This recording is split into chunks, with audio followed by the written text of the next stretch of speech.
Sebuah ruko berlantai 4 di Ciledug Raya, Kota Tangerang, ludes terbakar. Butuh waktu berjam-jam bagi petugas pemadam kebakaran untuk memadamkan api yang menghanguskan ruko yang menjual suku cadang motor ini. Kondisi saat ini cuma madam PKI. Banyaknya bahan yang mudah terbakar membuat api dengan cepat semakin membesar dan menyulitkan petugas untuk memadamkan api.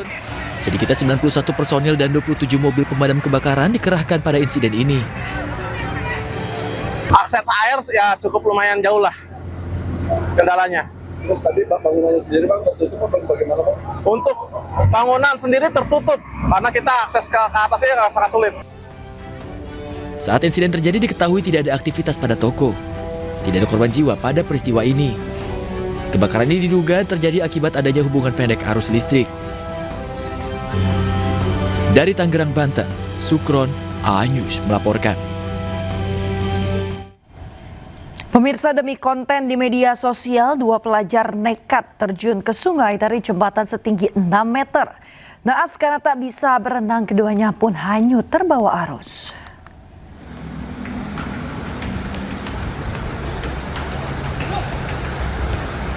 Inilah detik-detik 2 pelajar yakni Septian Wahyu Ramadhani dan Nata Kolbi Hidayat yang hendak membuat konten video terjun dari atas jembatan Sungai Gung di Desa Kaligayam, Kabupaten Tegal, Jawa Tengah pada Kamis sore.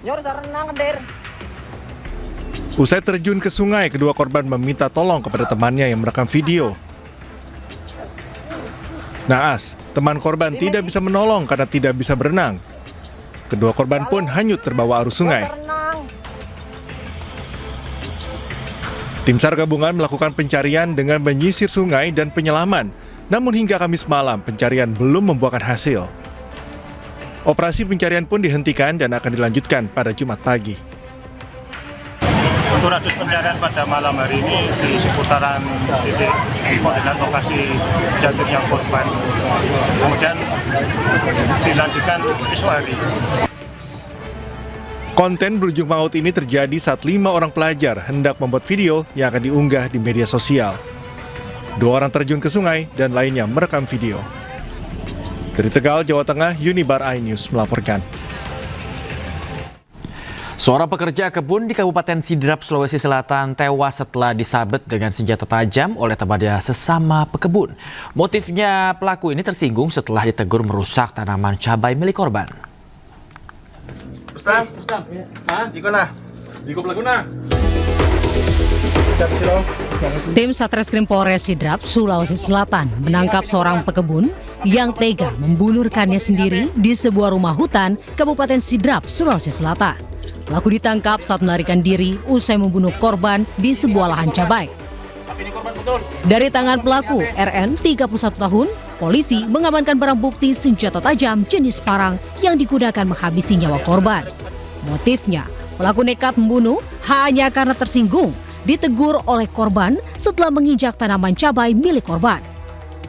Tersangka mau untuk memperbaiki, namun tersangka juga menerima kata-kata yang kurang baik dari korban, sehingga itu yang memicu kemarahan dari pelaku atau tersangka untuk melakukan penganiayaan. Untuk mempertanggungjawabkan perbuatannya, pelaku terancam hukuman penjara seumur hidup atau hukuman mati. Dari Sidrap, Sulawesi Selatan, Erwin Eka Pratama melaporkan. Ustaz semua ya. Ustaz, ikut nah. Ikut laguna. Siap silo. Ya Allah, ini HP-nya korban. HP-nya korban betul. Di mana kau ambil ini HP? Pemirsa, selamat menunaikan ibadah salat subuh untuk Anda yang berada di wilayah Jakarta dan sekitarnya. Kita kembali di iNews Pagi. Pemirsa, Polda Metro Jaya menangkap 9 orang terduga pelaku penyekapan dan pemerasan yang viral di media sosial. Para pelaku dijerat pasal pemerasan dan terancam 9 tahun penjara.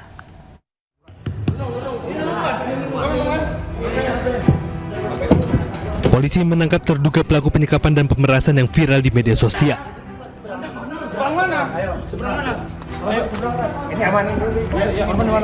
Para pelaku yang berjumlah 9 orang ditangkap di lokasi berbeda.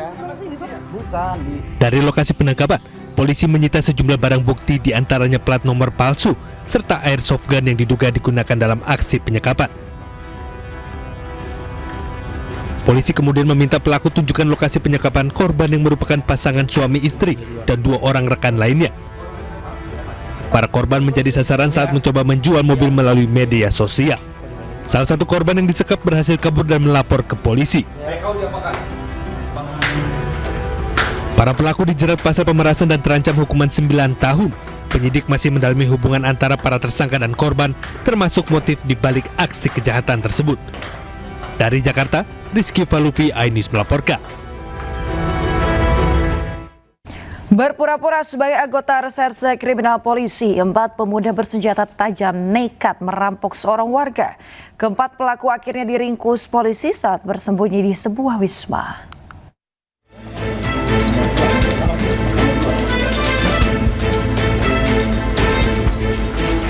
Petugas reserse kriminal Polsek Metro Tanah Abang, Jakarta Pusat, mendatangi sebuah wisma di kawasan Jati Baru, Tanah untuk mencari keberadaan para perampok bermodus anggota polisi. Seorang terduga pelaku langsung berusaha menutup pintu hingga petugas harus mendorong paksa pintu tersebut. 2 orang akhirnya diringkus tanpa perlawanan, sementara 2 pelaku lainnya dibekuk petugas di sebuah penginapan di sekitar lokasi. Keempat pemuda ini merupakan kawanan perampok yang beraksi di depan stasiun Tanah Abang pada malam sebelumnya. Mereka menodongkan senjata tajam ke pejalan kaki untuk merampas ponsel dan uang tunai sebesar 2 juta rupiah. Diancam, diberhentikan, salah satu pelaku mengaku anggota kepolisian sehingga digeledah si korban ini. Korban ini merasa karena memang mereka pelaku ini ada 4 orang, dia nggak bisa melakukan perlawanan atau pergerakan. Sehingga HP si korban dirampas. Untuk mempertanggungjawabkan perbuatannya, keempat pelaku kemudian dibawa petugas ke Polsek Metro Tanah Abang. Para pelaku kini terancam pasal tentang pemerasan disertai ancaman kekerasan dengan ancaman hukuman 9 tahun penjara. Di Jakarta, Raditya Jaya melaporkan. Pemirsa, aksi nekat komplotan spesialis pencuri spion mobil yang terparkir di garasi rumah di Lenteng Agung, Jakarta Selatan terekam kamera pengawas milik korban. Dalam sebulan ada 4 korban di wilayah tersebut yang kehilangan spion mobil.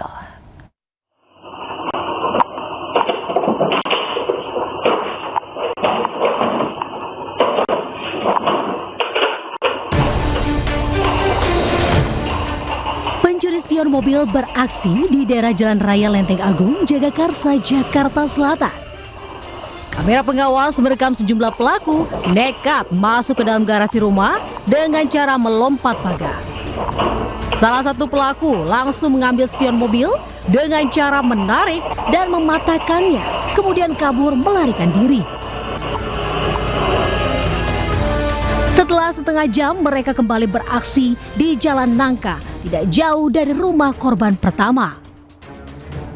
Aksi pencurian itu baru diketahui korban saat keluar rumah untuk bekerja. Pelaku 2 orang. 2 orang. Yang diambil apa aja? Di sini ini spion kanan kiri. Padahal di sini ada mobil lagi Avanza, tapi dia ngambil ini aja. Mobilnya jenisnya apa? Yaris. Tapi udah laporan polisi? Belum, karena kan kemarin dia mau laporan, istri ini kan udah diganti katanya, ntar ya susah olah TKP-nya lagi.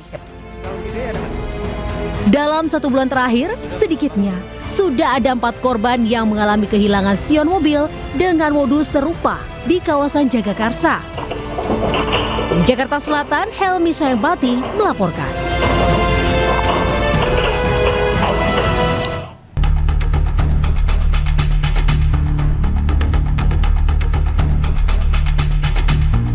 Seorang aparat TNI menjadi korban jambret ponsel saat berjalan kaki di Jalan Juanda, Gambir, Jakarta Pusat. Dalam rekaman kamera pengawas, 2 pelaku berboncengan sepeda motor dari belakang mendekati dan langsung merampas ponsel korban. Meski korban dan sejumlah warga sempat mengejar, namun pelaku berhasil kabur. Korban belum membuat laporan, namun polisi tetap mengejar para pelaku yang telah dikantongi identitasnya.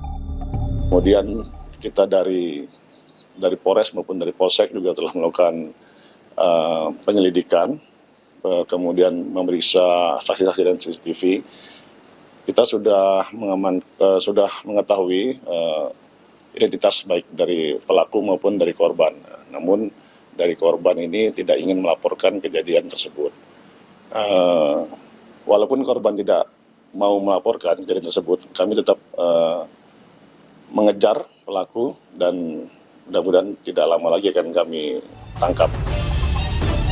Polisi menghimbau kepada masyarakat untuk selalu waspada dan menjaga barang berharga ketika berada di tempat umum agar tidak menjadi korban kejahatan. Dari Jakarta, Rani Sanjaya, iNews melaporkan. Pemirsa, 1 dari 3 komplotan spesialis pencuri motor di Kota Pasuruan, Jawa Timur terpaksa ditembak polisi. Target curian komplotan ini yakni rumah kos dan juga penginapan.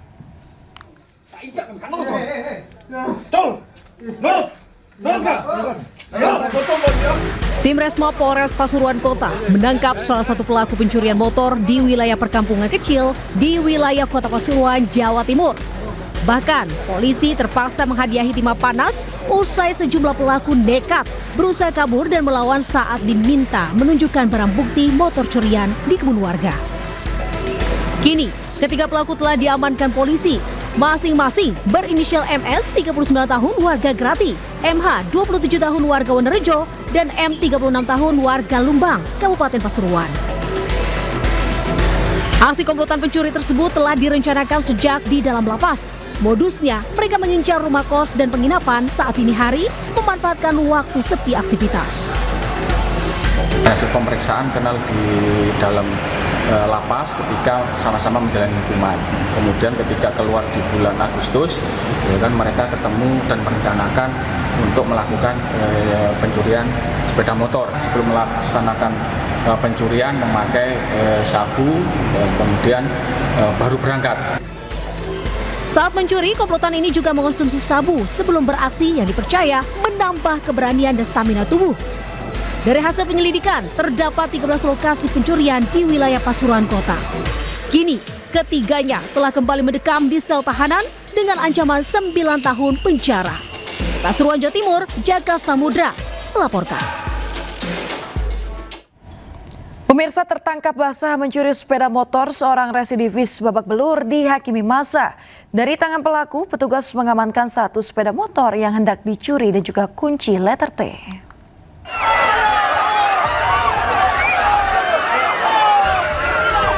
Amukan massa tak terbendung saat 1 dari 2 pelaku pencurian sepeda motor di Desa Sindang Mekar, Kabupaten Cirebon tertangkap pada Rabu malam. Pelaku yang berusaha kabur usai merusak kunci sepeda motor dihadang dan menjadi bulan-bulanan warga. Beruntung, petugas Polsek Duku Pontang berhasil mengevakuasinya. Di hadapan petugas, pelaku mengaku baru sekali beraksi di wilayah Kecamatan Duku Puntang. Pelaku diketahui baru sebulan menghirup udara bebas usai menjalani hukuman dalam kasus pencurian motor. Aksi tangkap tangan ini berawal saat pelaku berusaha mengerusak kunci sepeda motor yang terparkir di halaman rumah. Pemilik yang curiga dengan suara di halaman mendapati pelaku yang mencoba membawa kabur sepeda motor hingga meneriaki maling dan mengundang perhatian warga. Kemudian anggota kita datang, kemudian mengamankan pelaku, yang satunya dapat diamankan, yang satunya melarikan diri. Karena pelakunya itu 2 orang, yang kebetulan waktu masyarakat menangkapnya itu, yang satu kabur. Petugas menyita 1 sepeda motor yang digunakan untuk melancarkan aksi pencurian dan 1 sepeda motor curian. Untuk mempertanggungjawabkan perbuatannya, pelaku dijerat pasal pencurian dengan ancaman 5 tahun penjara. Dari Cirebon, Jawa Barat, Tois Iskandar, iNews melaporkan. Pemirsa, Bakamla berhasil menggagalkan dugaan aksi perompakan terhadap kapal tugboat dan tongkang di perairan Kalimantan Timur. 5 orang terduga pelaku perompakan ditangkap.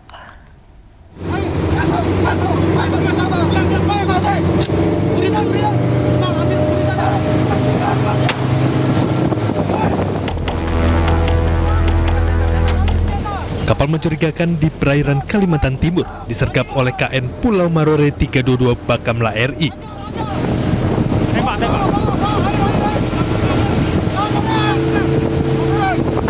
Dari hasil penyergapan, Bakamla berhasil mengamankan 1 kapal kayu KM Bunga Lestari 03 yang diduga terlibat upaya perompakan. Kunci dulu. Semua. Sini stop, kalian berdebat. Iya Bang, stop. Dari hasil pemeriksaan ditemukan sejumlah barang bukti, 2 buah golok, 7 sekop, 3 unit ponsel, dan 5 orang terduga pelaku perompakan.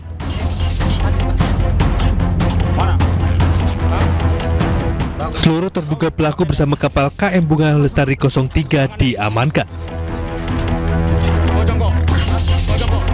Keberhasilan KN Pulau Marore 322 ini menjadi bukti nyata kecepatan respon dan profesionalisme aparat Bakamla RI di lapangan.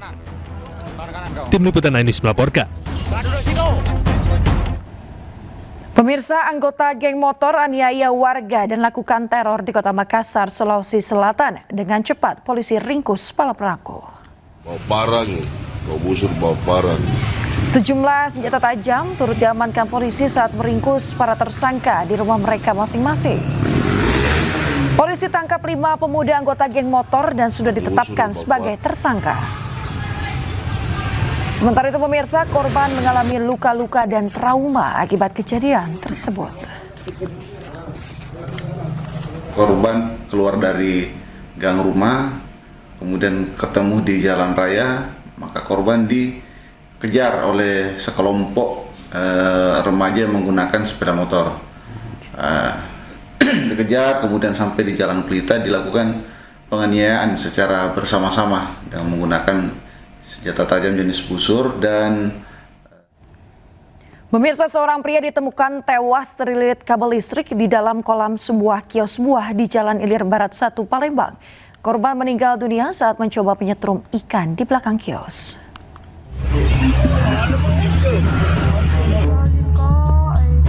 Seorang pria ditemukan tewas terlilit kabel listrik di dalam kolam belakang sebuah kios buah di Jalan Macan Lindungan, Kecamatan Ilir Barat 1 Palembang, Rabu sore.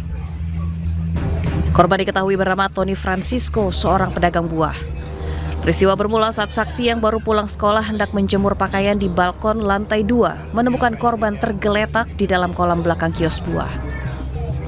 Bersama temannya, keduanya langsung memanggil warga untuk meminta pertolongan. Petugas kepolisian melakukan olah tempat kejadian perkara dan mengevakuasi jenazah korban dari dalam air dengan tubuh terlilit kabel. Diduga korban meninggal dunia akibat tersengat aliran listrik saat hendak menangkap ikan di sebuah kolam. Petugas juga menemukan bambu yang ujungnya dililit kabel diduga untuk menyetrum ikan. Beliau mau nyetrum ikan di belakang, kebetulan ada kolam. Di situ beliau menggunakan kabel untuk menyetrum dari PLN. Beliau tersetrum bukan oleh saksi atas nama saya. Setelah dievakuasi, jenazah korban dibawa ke Rumah Sakit Bayangkara Mohasan Palembang lalu diserahkan kepada keluarga. Dari Palembang, Sumatera Selatan, Guntur, iNews melaporkan.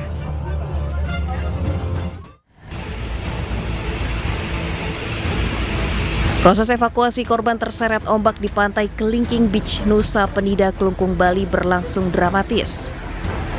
Petugas dari Basarnas, polisi, TNI, dan warga harus menaiki jalan setapak mendaki Bukit Terjal dengan ketinggian 150 meter lebih. Petugas bergantian menggotong korban yang merupakan WNA asal Prancis bernama Elena Andreva, 32 tahun. Sebelumnya Elena berenang bersama 3 temannya berlibur di hamparan pasir putih Kelingking Beach. Namun mendadak ombak besar menggulung hingga keempatnya terseret. 3 orang berhasil menyelamatkan diri dibantu pengunjung sementara korban tergulung ombak. Petugas yang menerima laporan melakukan pencarian 4 jam hingga korban ditemukan telah tewas. Dengan medan yang cukup terjal, curam, korban dapat kita evakuasi dari bawah sampai ke atas dan sekarang masih ada di klinik Nusa Medika.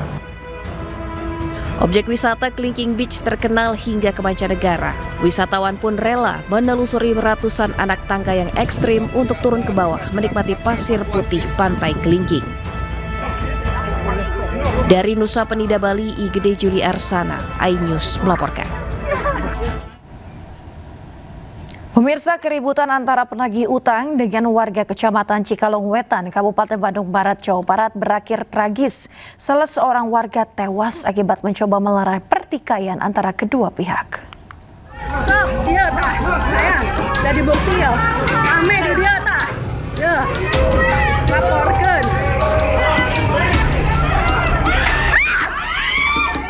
Ribut antara kelompok pemuda dengan warga pecah di Kecamatan Cikalong Wetan, Kabupaten Bandung Barat, Jawa Barat.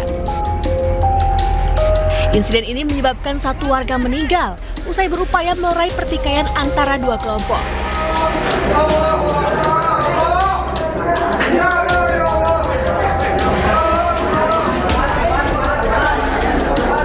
Keributan bermula dari penagih utang Bang Emok menagih di salah satu rumah. Namun saat bertemu warga lain terjadi perdebatan hingga berujung adu fisik.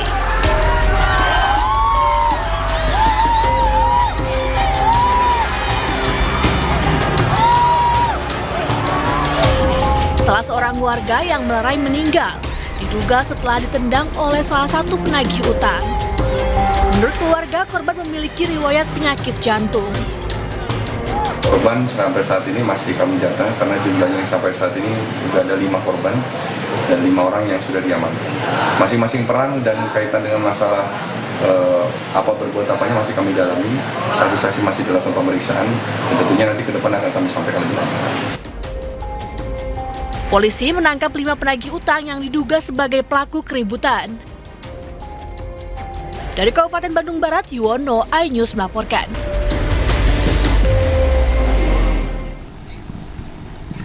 Aksi unjuk rasa memperingati Hari Pangan Sedunia yang digelar ratusan petani dari berbagai daerah berlangsung ricuh. Peserta aksi saling dorong hingga nyaris baku hantam dengan polisi.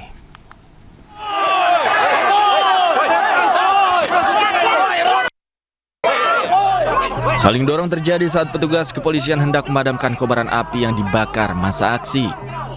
Seketika, kericuhan lewat aksi saling dorong disertai adu mulut terjadi hingga nyaris baku hantam. Beruntung kericuhan mereda setelah pengunjuk rasa bersedia memadamkan api yang membakar karung berisi gabah dan melanjutkan aksi teatrikal. Aksi memperingati Hari Pangan Sedunia ini diikuti oleh petani dan komunitas pangan. Mereka mendesak agar pemerintah membuat regulasi impor yang tidak lagi merugikan para petani di tanah air. Kita di Hari Pangan ini menyoroti tentang revisi Undang-Undang Pangan yang saat ini sedang didiskusikan atau digodok di DPR. Walaupun mungkin nanti pembahasannya setelah masa reses ini berakhir, namun kita perlu juga mengawal Undang-Undang Pangan ini. Pangan ini apakah nantinya bakal jadi pijakan untuk kedaulatan pangan atau memang Undang-Undang Pangan ini akan menjadi landasan baru untuk korporasi-korporasi pangan. Para petani juga akan mengawal revisi Undang-Undang Pangan yang saat ini masih digodok DPR agar kebijakannya tidak lagi berpihak kepada para pengusaha impor. Dari Jakarta, Rani Sanjaya, iNews melaporkan. Pemirsa, viral di media sosial, anggota Patwal Polisi Militer hentikan mobil secara tiba-tiba hingga sebabkan kecelakaan. Kapus Pen TNI pun buka suara dan menegaskan jika Patwal terbukti salah akan dijatuhkan sanksi.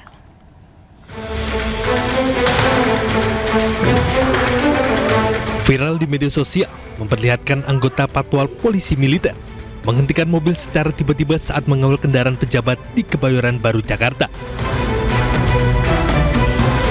Aksi tersebut menyebabkan kecelakaan lalu lintas karena sebuah sepeda motor menabrak mobil dari belakang.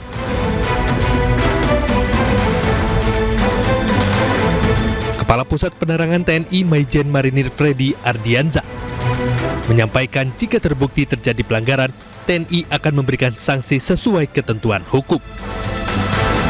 Tim Liputan iNews melaporkan. Terpidana kasus narkoba Amar Zoni dipindah ke Pulau Nusa Kambangan, Cilacap, Jawa Tengah. Amar Zoni dipindah bersama 5 narapidana lainnya usai terjerat peredaran narkoba di lapas.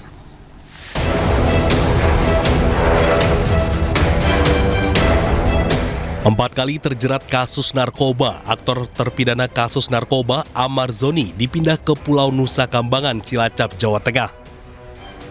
Pemindahan ini usai terungkap Amarzoni juga mengedarkan sabu dan ganja dalam rutan Salemba. Mantan suami Iris Bella ini dipindah bersama 5 narapidana lain dari Jakarta. Amarzoni yang tiba di Nusa Kambangan pukul 7.43 pagi tadi ditempatkan dalam lapas super maximum security Karanganyar. Pemindahan sebagai bentuk tindakan tegas pemerintah dalam memberantas narkoba tanpa pandang tebang pilih. Akibat kasus ini, Amarzoni yang sebelumnya berpeluang bebas 2 bulan lagi melalui program asimilasi justru kini terancam hukuman penjara seumur hidup. Kecurigaan dari Karupang, rutan kelas 1 Jakarta Pusat, yang pada saat itu mengamati gerak-gerik para tersangka, kemudian dilakukan penggeledahan dan pada ruang kamar para tersangka ditemukan narkotika jenis sabu dan ganja seperti yang tadi sudah disebutkan. Pemindahan Amarzoni ke Nusa Kambangan diharapkan bisa mengubah perilakunya menjadi warga binaan yang lebih baik. Tim Liputan iNews melaporkan. Pemirsa, terima kasih Anda masih di iNews Pagi. Pemirsa, TNI bebaskan warga Soanggama dari cengkeraman KKB. 14 anggota kelompok bersenjata KKB tewas dalam kontak senjata di Intan Jaya, Papua Tengah.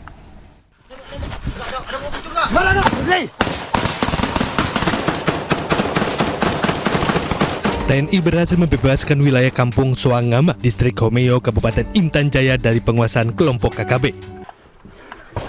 Pak Bunggung. Kontak tembak terjadi saat pasukan TNI diserang oleh kelompok KKB. Prajurit TNI melakukan tindakan tegas dan terukur sesuai prosedur pertempuran. Usai melakukan tindakan, situasi berhasil dikuasai dan kelompok KKB berhasil dipukul mundur. Dalam penyisiran pasca kontak, TNI berhasil menewaskan 14 anggota KKB. Di antaranya sejumlah pimpinan dan pelaku penembakan terhadap aparat keamanan sebelumnya. Pasukan TNI menghadapi perlawanan bersenjata dari sekitar 30 orang anggota OPM. Karena situasi yang membahayakan masyarakat dan pasukan, dengan terpaksa dilakukan tindakan tegas dan terukur sesuai prosedur pertempuran. Hasilnya, markas besar Kodam 8 Soanggama berhasil dikuasai dan sebanyak 14 OPM tewas dalam kontak senjata. Pasca kontak senjata, TNI sita 1 pucuk senjata api rakitan dengan 4 senapan angin, amunisi berbagai kaliber dan dokumen anggota KKB. Saat ini situasi di kampung Soanggama aman dan kondusif, masyarakat tidak melakukan pengungsian serta menyambut positif kehadiran TNI. Tim Liputan iNews melaporkan. Demi Allah, memenuhi kewajiban Presiden Republik Indonesia dengan sebaik-baiknya. Pengeluaran yang mubazir, pengeluaran yang alasan untuk nyolong, saya ingin dihentikan, dibersihkan.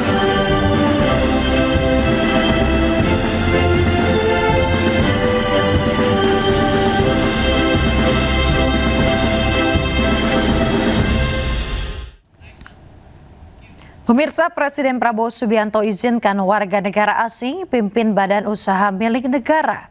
Menurut Prabowo, pemerintah telah ubah aturan untuk perbolehkan ekspatriat jadi pimpinan di BUMN. Hal ini disampaikan Presiden Prabowo Subianto saat berdiskusi bersama Forbes yang digelar di salah satu hotel di Jakarta. Prabowo mengaku telah menginstruksikan manajemen BPI dan Antara untuk menjalankan bisnisnya dengan standar internasional. Prabowo juga menyebut telah menginstruksikan untuk memangkas jumlah BUMN dari sekitar 1.000 hanya menjadi 200 BUMN. Ia berharap langkah pemangkasan tersebut akan meningkatkan pendapatan dari BUMN di Indonesia. You can look for the best brains, best talents, and I've changed the regulations. Now expatriates, non-Indonesians can be leading our SOEs.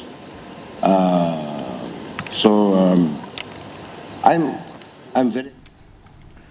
Sementara itu, KPK menyebut bisa memproses hukum warga negara asing yang menduduki kursi pimpinan BUMN jika diduga melakukan tindak pidana korupsi. Sebab menurut juru bicara KPK Budi Prasetyo, pimpinan BUMN masuk dalam kategori penyelenggara negara. Memang di situ ada dugaan fraud, dugaan tindak pidana korupsi, KPK tetap bisa menangani, karena memang secara ketentuan BUMN ini kan juga mengelola keuangan negara dan juga organ-organ di dalamnya adalah penyelenggara negara. Karena setiap penyelenggara negara pada prinsipnya punya kewajiban untuk melaporkan aset dan hartanya melalui LHKPN. Pemirsa, pemerintah berencana menghapus seluruh tunggakan iuran BPJS Kesehatan. Pemutihan berlaku untuk tunggakan yang sudah berjalan bertahun-tahun.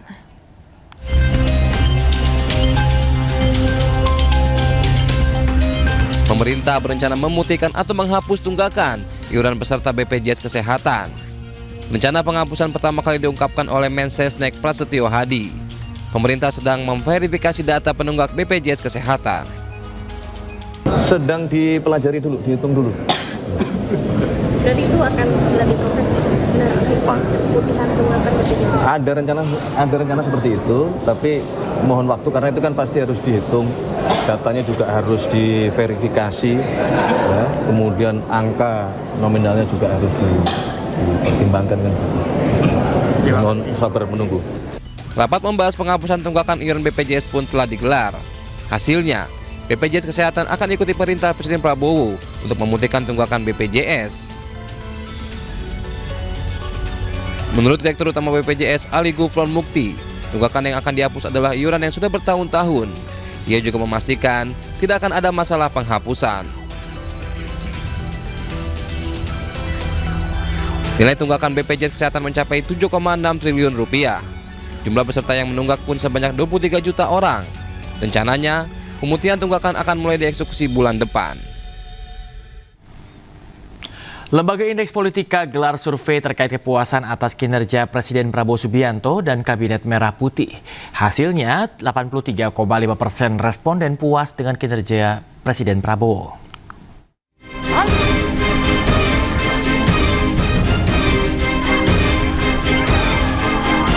Jelang setahun masa pemerintahan Presiden Prabowo dan Wapres Gibran Rakabuming Raka, hasil survei Lembaga Riset Indeks Politika menunjukkan tingkat kepuasan publik terhadap Presiden Prabowo Subianto menembus angka 83,5%. Survei yang digelar pada periode 1 hingga 10 Oktober 2025 melibatkan 1.600 responden di 27 provinsi yang dipilih secara acak menggunakan metode multi-stage random sampling. Margin error kurang lebih 3% dengan tingkat kepercayaan 95%. Sebanyak 90,8% responden mengaku mengetahui aktivitas dan kebijakan Presiden Prabowo dari pemberitaan di media. Tingkat kepuasan cukup tinggi, masih cukup tinggi. 3,5. Iya, jadi mungkin ya biasa kalau kekurangan sana sini juga normal seperti itu. Jadi kalau dari data yang kami dapatkan, tingkat kepuasan terhadap kinerja pemerintah secara umum masih sangat bagus. Kinerja para menteri juga mendapat sorotan luas. Survei mencatat 87,5% responden mengetahui aktivitas dan kebijakan para pembantu presiden. Sejumlah menteri yang paling dikenal publik antara lain Menkeu Purbaya Yudi Sadewa dengan program stimulus 200 triliun rupiah. Menteri SDM Bahlil Lahadalia dengan program biodiesel 45. Serta Mentan Andi Amran Sulaiman dengan program swasembada beras. Dari Jakarta, Rani Sanjaya, iNews melaporkan. Pemirsa, Menteri Keuangan RI Purbaya Yudi Sadewa meluncurkan layanan pengaduan bernama Lapor Pak Purbaya. Layanan ini diharapkan dapat memastikan suara masyarakat didengar langsung oleh pemerintah. Pidato yang spesial. LPS juga lembaga penting. Siapa hari lah kira-kira? Pak Jumbo. Menteri Keuangan RI Purbaya Yudi Sadewa tak henti-hentinya membuat gebrakan. Kali ini Menteri Koboi tersebut meluncurkan layanan pengaduan bernama Lapor Pak Purbaya. Layanan ini merupakan sarana masyarakat untuk sampaikan keluhan atau kendala terkait bea cukai dan pajak. Masyarakat dapat langsung mengirimi laporan melalui WhatsApp di nomor 0822 4040 6600. Setiap laporan harus mencantumkan nama lengkap dan email supaya dapat ditindaklanjuti oleh tim Kementerian Keuangan. Sebelumnya, inisiatif ini merupakan bagian komitmen Menkeu RI Purbaya untuk memperkuat integritas dan transparansi di lingkungan Kementerian Keuangan, serta memastikan suara masyarakat didengar langsung oleh pimpinan. Tim Liputan iNews melaporkan. Menteri Keuangan Purbaya Yudi Sadewa bertemu dengan petinggi Danantara. Dalam pertemuan tersebut, salah satu yang dibahas adalah hutang kereta cepat. Menurut Purbaya, pihak Danantara saat ini tengah mempelajari mekanisme pembayaran hutang kereta cepat tanpa menggunakan APBN. Menurut Purbaya, seharusnya Danantara bisa membayar sendiri hutang Wush karena Danantara memperoleh keuntungan dari BUMN. Ada pembahasan, tapi mereka bilang mereka akan pelajari lagi seperti apa. Pak, mereka ngotot aja. Arahnya kemana sih Pak? Arah solusinya Bapak terkait dengan kereta cepat ini lebih baik diinjeksi dari Danantara aja, tidak pakai APBN, sudah disampaikan langsung dari Pak Bapak Rosan ya? Sudah saya sampaikan, kenapa? Karena kan Danantara terima dividen dari BUMN kan hampir 90 triliun, 80 triliun, hampir 90 triliun lah. Itu cukup untuk nutup yang 2 triliun bayaran tahunan untuk kereta api cepat. Pemirsa, hanya ramai saat liburan dan sepi pada hari biasa, utang Wush kini menjadi beban.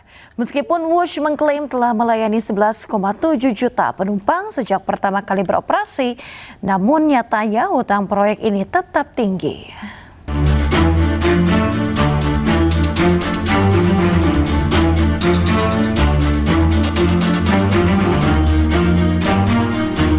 Kereta api cepat Jakarta-Bandung atau Wush kembali jadi sorotan terkait hutang yang menumpuk. Pasca beroperasi, proyek kereta cepat Wush menyisakan hutang dengan nilai fantastis, yaitu 116 triliun rupiah. Menteri Keuangan Purbaya Yudi Sadewa menegaskan BPI Danantara seharusnya mampu membayar hutang kereta cepat Wush. Begini, bukan utang yang nggak dibayar.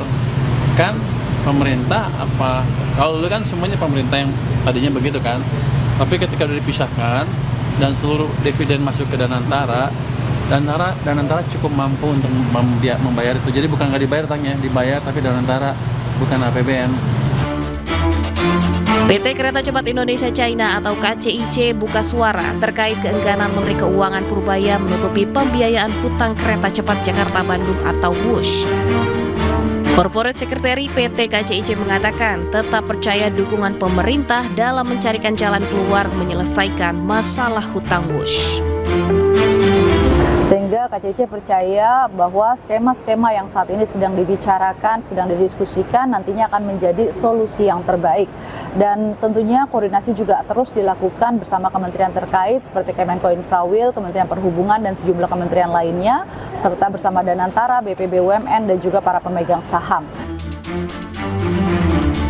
Sementara itu, Menko Polhukam periode 2019-2024 Mahfud MD menilai proyek Wush yang digarap di era Presiden ke-7 Republik Indonesia Joko Widodo telah memberatkan keuangan negara. Bahkan Mahfud menduga pembengkakan hutang Wush disebabkan adanya markup. Karena ada dugaan markup. Dugaan markupnya gini, Mas. Ya, itu harus diperiksa ini. Uang lari kemana? Menurut perhitungan pihak Indonesia, biaya per 1 kilometer kereta Wush itu 52 juta US dollar. Tapi di Cina sendiri hitungannya 17 sampai 18 juta US dollar. Naik 3 kali lipat kan? Ini yang naikkan siapa, uangnya kemana?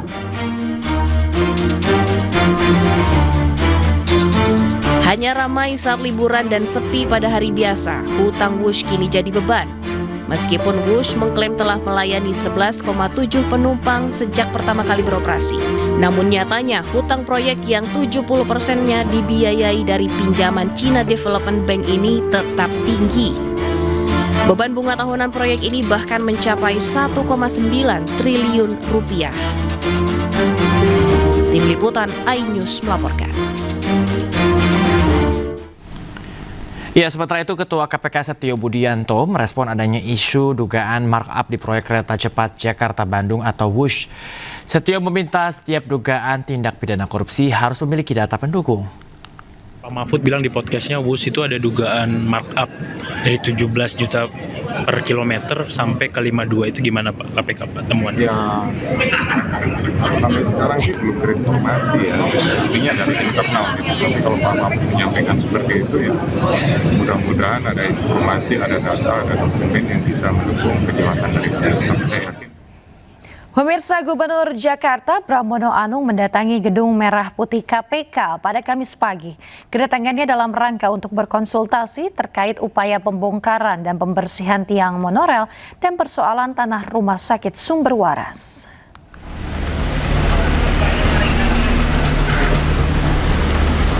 Kunjungan Gubernur Jakarta Pramono Anung bertujuan untuk melakukan audiensi dan konsultasi mengenai rencana pembongkaran atau pembersihan tiang monorail di Jalan Rasuna Said, Jakarta Selatan. Dalam audiensi pemerintah Provinsi Jakarta dengan KPK, Pramono sampaikan telah mendapat arahan dari pimpinan KPK dan juga telah menerima surat dari Kejaksaan Tinggi Jakarta terkait rencana pembongkaran tiang monorail.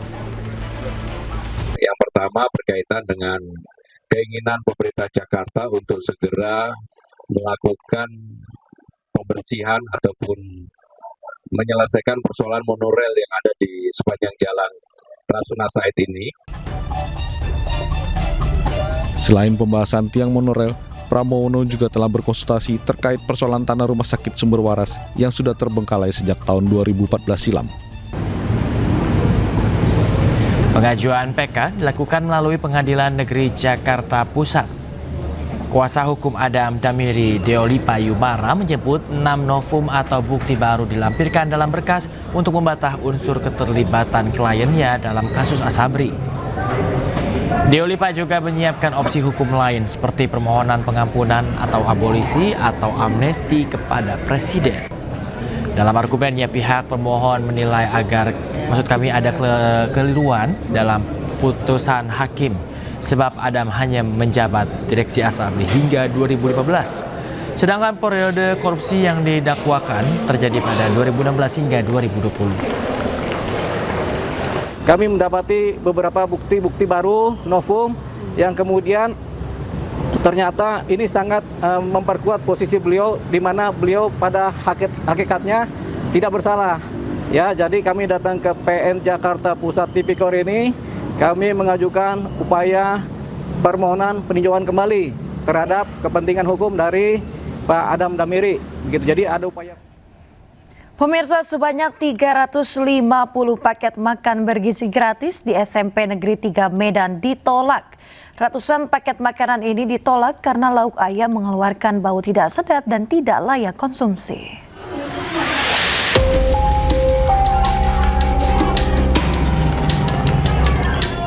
Ratusan paket makan bergizi gratis ditolak di SMP Negeri 3 Medan di Jalan Pelajar Medan, Sumatera Utara. Penolakan diketahui lantaran lauk berupa ayam goreng mengeluarkan aroma tak sedap. Pihak sekolah menyebut kejadian baru pertama kali terjadi dan merupakan kekeliruan dari pihak dapur MBK yang diduga masih baru. Pihak dapur MBK langsung mengganti menu makanan yang sebelumnya sudah dikirim ke sekolah dengan makanan lain. Nasi bukan basi, cuma ayamnya agak berbau dan kita prediksi kurang layak dikonsumsi, itu aja. Kemudian kita konfirmasi dapur dan dapur langsung menggantinya dengan makanan kering. Pihak sekolah berharap kedepannya tidak terjadi lagi kejadian serupa. Dari Medan, Sumatera Utara, Ahmad Ridwan Nasution Anyus melaporkan. Kepala Badan Gizi Nasional atau BGN, Dadan Hindayana, buka suara terkait anggaran yang tidak terserap program makan bergizi gratis. Ia juga menampik soal permintaan penambahan anggaran dan menyebut bahwa anggaran yang digunakan berasal dari APBN dan penambahan anggaran yang telah disiapkan oleh Presiden Prabowo Subianto. Kita selalu melakukannya begitu. Kami itu kalau mau nyerap anggaran mudah ya, tapi kami selalu mengatakan penyerapan anggaran Rp1 pun harus dipertanggungjawabkan. Oleh sebab itu, kita harus pertanggungjawabkan penyerapan itu berbasis jumlah penerima manfaat. Ya, seperti itu. Terus waktu itu kan Bapak sempat minta tambahan anggaran ke Pak Purbaya ya Pak? Berarti itu nggak ada. Saya sudah jelaskan sekali lagi. Anggaran APBN Badan Gizi tahun ini 71 triliun. Kemudian sudah disiapkan oleh Presiden 100 triliun. Nah, yang 100 triliun itu tidak kami gunakan. Yang kami gunakan mungkin maksimal 28 triliun, sehingga tahun ini kita kemungkinan besar akan menyerap 99 triliun. Ya, bukan minta. Ya pemirsa, dengan tambahan pagu anggaran pada tahun depan, Badan Gizi Nasional atau BGN optimistis program makan bergizi gratis bisa terrealisasi hingga puluhan juta penerima pada tahun 2025. BGN fokus kejar 82,9 juta penerima manfaat MBG. Tahun depan itu kami sudah mendapatkan pagu anggaran 268 triliun dengan cadangan 67 triliun sehingga total 335 triliun. Jadi tahun ini tetap 82,9 juta ya, Prof? Tahun ini penerima tetap 82,9 juta? Kita kejar 82,9 juta, mudah-mudahan tercapai. Tapi kita optimis lah ya, walaupun mungkin mentok-mentoknya 70 juta begitu, tapi itu sudah akan melebihi pagu. Pihak Palang Merah Internasional mengirimkan 45 jenazah ke Khan Yunis, Palestina. Dengan demikian, total jenazah yang telah kembali ke Palestina sebanyak 90 jenazah. Pemulangan jenazah diangkut dengan kendaraan bulan sabit merah dari Israel menuju Rumah Sakit Nasser di Khan Yunis, Palestina. Tim forensik juga menambahkan bahwa kondisi para jenazah memprihatinkan dengan adanya tanda-tanda kekerasan.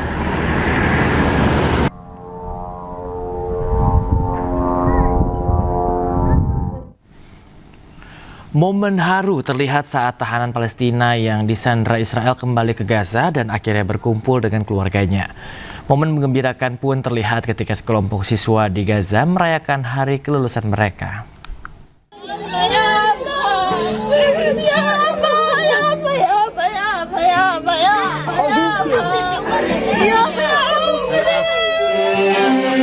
Suasana haru sekaligus bahagia mewarnai penyambutan Nasser Jadallah Irhin, seorang warga Palestina yang baru saja dibebaskan setelah ditahan di penjara Israel.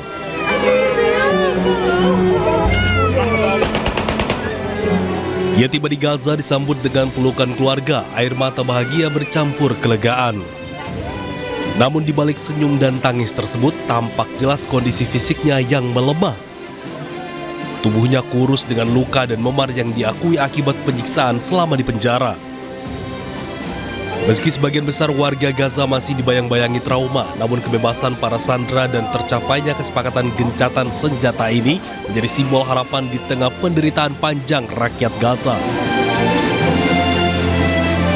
Momen menggembirakan juga terlihat ketika sekelompok siswa di Gaza merayakan hari kelulusan mereka dari sekolah menengah atas.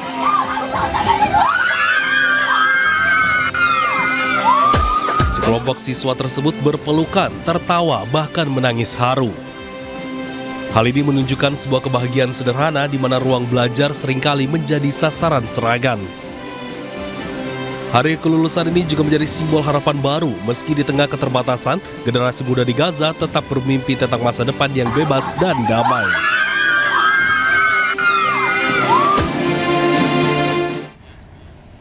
Pemirsa, hampir 193.000 bangunan di Gaza hancur sejak 7 Oktober 2023. Pasca gencatan senjata, pemerintah kota Gaza mulai membersihkan puing reruntuhan bangunan akibat serangan Israel.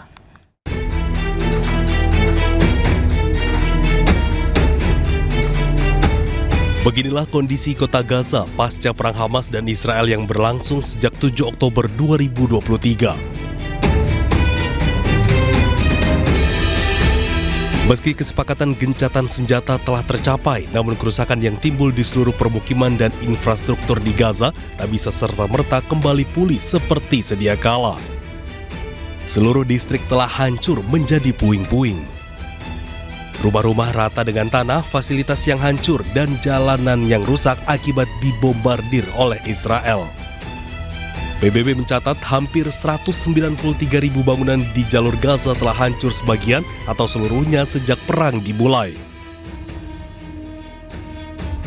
Pembersihan puing-puing reruntuhan bangunan dari jalan yang hancur akibat serangan Israel mulai dilakukan di Gaza.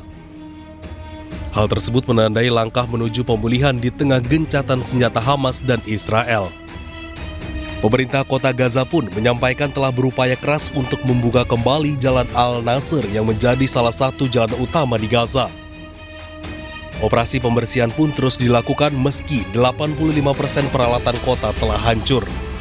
يعني مع بداية إعلان عن وقف إطلاق النار بدأت بلدية غزة منذ يوم الجمعة الماضي حملتها لفتح الطرقات والشوارع في المدينة للسماح بحرية حركة المواطنين وعودتهم من الجنوب إلى الشمال ووصولهم إلى أماكنهم وأماكن سكنهم.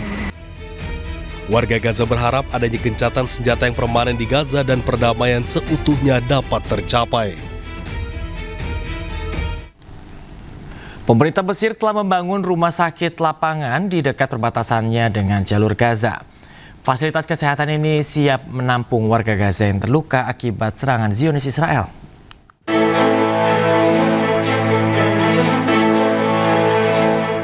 Rumah sakit lapangan di Sheikh Zayed, Mesir siap digunakan untuk warga Gaza yang terluka. Rumah sakit yang terletak 14 km dari Gaza ini dilengkapi dengan 20 tempat tidur, ruang operasi, dan unit medis tambahan. 3 hunian rumah sakit telah dialokasikan untuk menampung para korban luka Gaza. باصين لهذه المرحلة فقط، لا احنا باصين للسيناريوهات القادمة. ماذا بعد تشغيل المعبر واستقبال المصابين ودخول المساعدات زي ما انتم شايفين النهارده الحمد لله يعني دخل كمية كبيرة جدا من المساعدات. ماذا بعد؟ طب امتى هيتم فتح المعبر للعالقين؟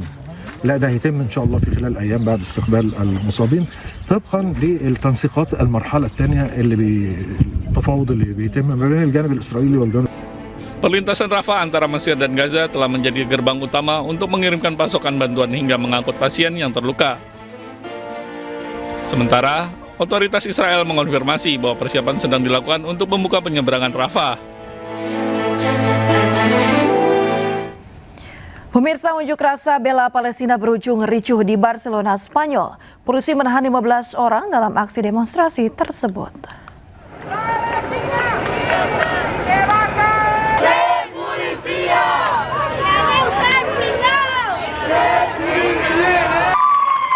Massa di Barcelona turun ke jalan dalam aksi mogok umum pro-Palestina. Aksi tersebut digelar Serikat Buruh Spanyol sebagai solidaritas untuk warga Palestina di Gaza. Para pengunjuk rasa membawa spanduk hingga bendera Palestina sambil meneriakkan yel-yel menentang Israel.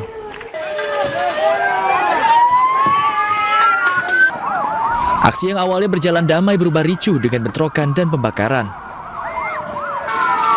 Mereka merusak gerai makanan cepat saji, kendaraan polisi, hingga membakar tempat sampah untuk memblokir jalan. 15.000 orang ikut serta dalam demonstrasi tersebut, sementara penyelenggara mengklaim jumlah peserta mencapai 50.000 orang. Sebanyak 15 orang ditangkap oleh polisi Catalonia setelah bentrokan tersebut.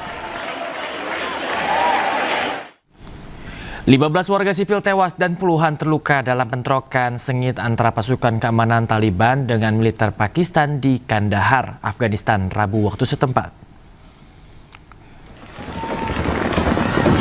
Ketegangan di perbatasan Afghanistan dan Pakistan kembali menjadi medan perang terbuka saat pasukan keamanan Taliban dan militer Pakistan saling berperang di distrik Spin Boldak, Provinsi Kandahar, Afghanistan. Pertempuran dilaporkan sejak dini hari disertai suara ledakan dan tembakan senjata berat yang mengguncang kawasan penduduk di sekitar perbatasan. Bentrok berujung peperangan ini menambahkan panjang daftar kekerasan di perbatasan dua negara pemirsa yang hubungan diplomatiknya terus memburuk.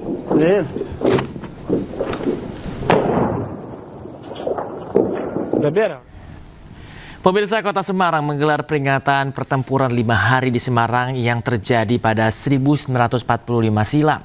Peringatan ini diharapkan dapat mengingatkan generasi muda terkait perjuangan para pahlawan.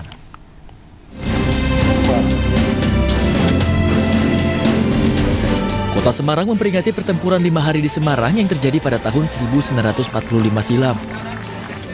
Ribuan warga antusias di kawasan Bundaran Tugu Muda untuk menyaksikan berbagai penampilan yang khidmat dan penuh makna. Peringatan ini dimulai dengan menggelar upacara dengan Gubernur Jawa Tengah sebagai inspekturnya.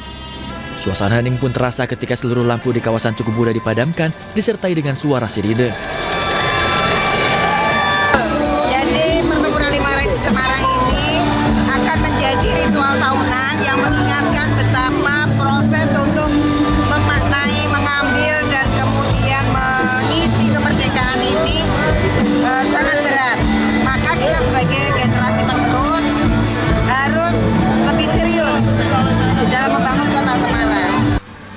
Peringatan ini rutin diselenggarakan setiap tahunnya untuk mengenang peristiwa yang menggugurkan ribuan jiwa untuk mencapai kemerdekaan Indonesia.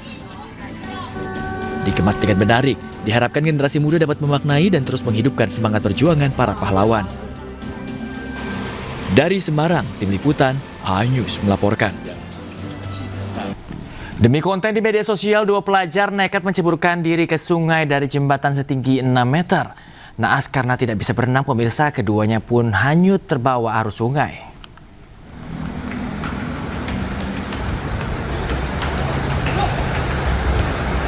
Inilah detik-detik 2 pelajar yakni Septian Wahyu Ramadhani dan Nata Kolbi Hidayat yang hendak membuat konten video terjun dari atas jembatan Sungai Gung di Desa Kaligayam, Kabupaten Tegal, Jawa Tengah pada Kamis sore.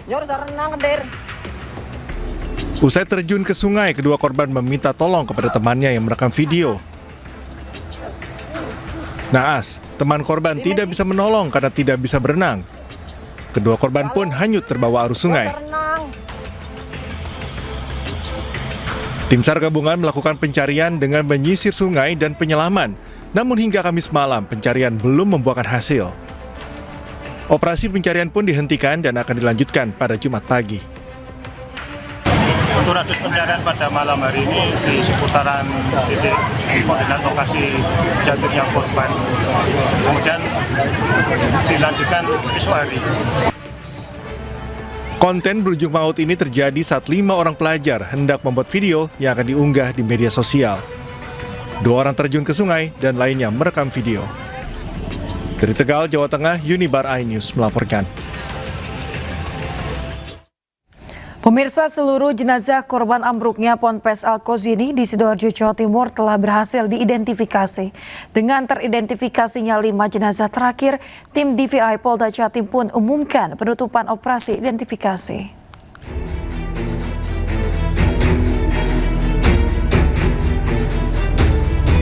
Setelah 2 minggu lebih bekerja, tim DVI Polda Jawa Timur akhirnya mengumumkan penutupan operasi identifikasi korban tragedi Ponpes Al-Kozini.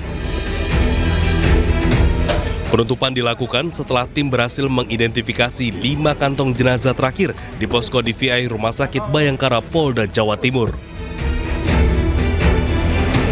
5 jenazah terakhir ini adalah Solihin, Raihan Rafa Aldiansyah, Fairuz Sirojudin, Muhammad Deva Syarifuddin, serta Zaki. Kelima jenazah terakhir teridentifikasi melalui sejumlah metode, diantaranya catatan medis, properti, dan pencocokan DNA. Sampai dengan hari ini, tim gabungan telah berhasil mengidentifikasi total 63 korban dari 67 kantong jenazah yang diterima. Sampai saat ini dari data antemortem yang melaporkan orang hilang yaitu 63 korban hilang dan sudah teridentifikasi seluruhnya sebanyak 63 orang. Usai teridentifikasi, kelima jenazah langsung diserahkan kepada keluarga masing-masing. Dari Surabaya, Jawa Timur, Rahmat Ilyasan, iNews melaporkan. 6 siswa sekolah menengah pertama di Kabupaten Bekasi, Jawa Barat mendapatkan kekerasan fisik dari kakak kelasnya. Didampingi orang tuanya, para siswa korban perundungan melapor ke polisi. Perundungan terhadap 6 siswa SMP Negeri 1 Tambun Selatan, Kabupaten Bekasi, Jawa Barat viral di media sosial. Dalam video berdurasi 16 detik ini, 6 siswa kelas 8 mendapatkan kekerasan fisik dari kakak kelas mereka. Tidak terima anaknya menjadi korban perundungan, ke-6 orang tua siswa melapor ke Polsek Tambun Selatan. Belakangan diketahui aksi perundungan terjadi pada 8 September lalu. Pasca perundungan, orang tua siswa menyatakan anak mereka mengalami masalah psikologis seperti banyak termenung, tidak bersemangat ke sekolah, hingga melampiaskan kemarahan kepada orang tua masing-masing. Pihak sekolah SMP Negeri 1 Tambun Selatan membenarkan peristiwa perundungan yang menimpa sejumlah siswanya. Pihak sekolah menyebut peristiwa terjadi di luar sekolah yang berjarak kurang dari 1 km. Pihak sekolah juga menyerahkan kasus tersebut ke pihak kepolisian lantaran terjadi di luar sekolah. Pada orang tua pun hanya tahu dari video. Kalau dari rekaman video itu anak ibu tuh dapat kekerasan bentuk apa sih, Bu? Bentuk pukulan sama tendangan. Jelas banget anak saya berada di pinggir video itu. Sempat dipukul ya? Iya, sempat dipukul dan kepalanya dijenggut, dia dipukul, ditendangin. Ternyata di pertemuan itu antara kedua pihak belum menemukan solusi. Karena itu di luar daripada KBM, kami pihak sekolah tidak mempunyai kewenangan. Arahnya daripada orang tua korban ini untuk kalau sesuatu apa yang harus dilakukan dari pihak sekolah. Saat ini pihak kepolisian sektor Tambun Selatan yang mendapat laporan telah meminta keterangan baik pelaku maupun korban dan sejumlah saksi. Kasus ini juga dalam penanganan pihak Mapolres Metro Bekasi. Dari Kabupaten Bekasi, Jawa Barat, Didit Junaidi dan Agus Rohim, iNews melaporkan. Pemirsa, viral di media sosial, anggota Patwal Polisi Militer hentikan mobil secara tiba-tiba hingga sebabkan kecelakaan. Kapus Pen TNI pun buka suara dan menegaskan jika Patwal terbukti salah akan dijatuhkan sanksi.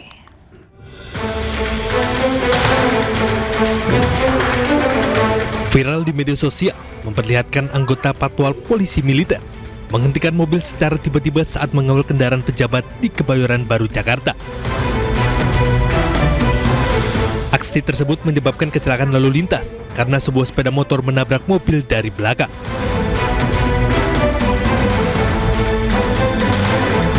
Kepala Pusat Penerangan TNI Maijen Marinir Freddy Ardianza menyampaikan jika terbukti terjadi pelanggaran, TNI akan memberikan sanksi sesuai ketentuan hukum. Tim Liputan iNews melaporkan.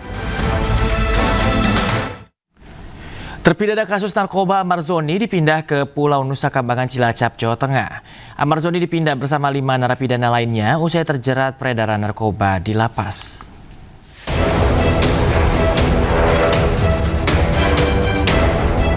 Empat kali terjerat kasus narkoba, aktor terpidana kasus narkoba Amar Zoni dipindah ke Pulau Nusa Kambangan, Cilacap, Jawa Tengah.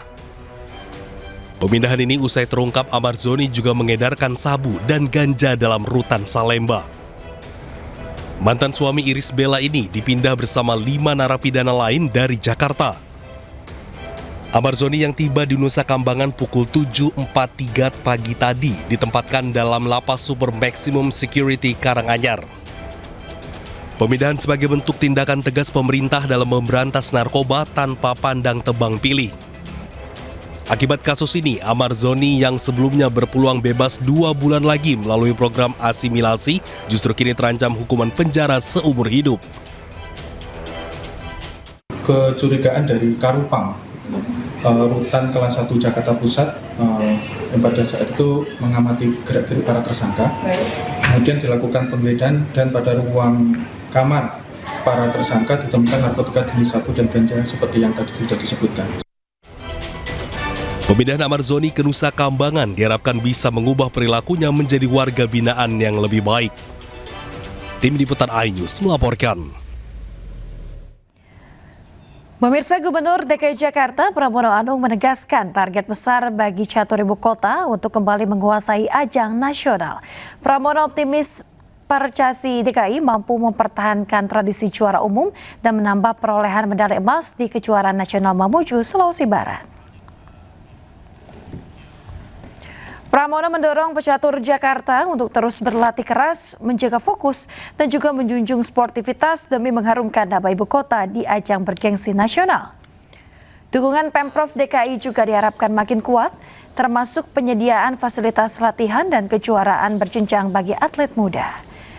Senada Ketua Umum Percasi DKI, Hardianto Kenneth menyatakan seluruh pecatur siap turun dengan target tinggi mempertahankan gelar juara umum dan menambah koleksi medali emas di ajang Mamuju 2025. Saya berharap dalam kejuaraan ke-50 Percasi atau kejuaraan catur yang akan diadakan di Mamuju, Sulawesi Barat, saya sungguh berharap Percasi DKI Jakarta tetap menjadi juara umum. Pak Gubernur memberikan saya target harus juara umum gitu loh. Sebelumnya kejurnas ini diadakan di Jakarta, kita menyabet 6. Mungkin mudah-mudahan saya bisa menambah 4, jadi 10 emas dari 17 emas.